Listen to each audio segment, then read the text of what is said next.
Si on regarde les chiffres publiés par Swiss Sustainable Finance en 2018, la place financière suisse gérait à peu près 7 trilliards de francs suisses, parmi lesquels 1,1 trilliard étaient des investissements durables. Ça avait connu une progression de plus de 60% entre 2018 et 2019 et à mon avis, cette progression va continuer de s'accélérer.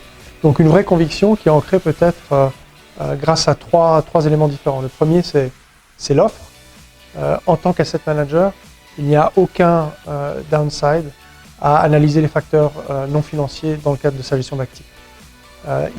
Ces facteurs non financiers liés à l'environnement, à la société ou à la gouvernance d'entreprise peuvent avoir un impact matériel sur le prix des actifs.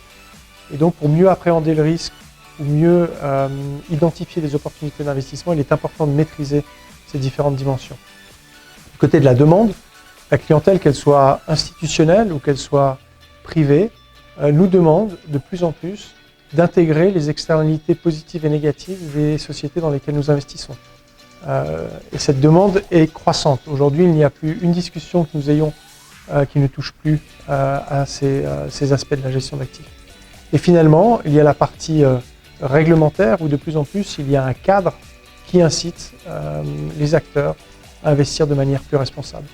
Donc une conviction forte en tant qu'asset manager, une conviction forte au niveau de la Suisse avec un alignement des intérêts entre les prestataires de services, les clients, les autorités de surveillance et les régulateurs qui vont ne faire qu'accélérer cette transition.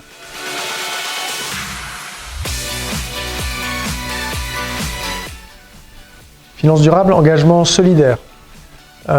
Pour réussir à relever les défis et les enjeux auxquels nous devons faire face, il faut que nous y réussissions ensemble. Il faut mobiliser absolument tous les acteurs pour pouvoir avancer vite et accélérer la transition vers une économie plus durable et des modèles plus résilients.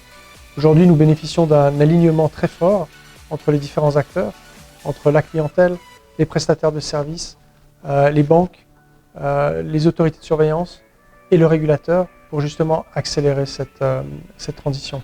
On a vu aussi en Suisse, dans le seul mois de juin de cette année, un alignement très fort entre l'ASB qui a émis ses guidelines pour le conseil à une clientèle privée dans le domaine de la durabilité. On avait vu quelques jours plus tard l'ASB et la SFAMA et Swiss Sustainable Finance ont émis des recommandations pour un asset management responsable. Et finalement, le 26 juin, le Conseil fédéral a émis ses lignes directrices dans le domaine de la finance durable. Donc aujourd'hui, on a un alignement très fort, un alignement solidaire autour de la même problématique pour relever des enjeux qui sont très importants pour les générations futures.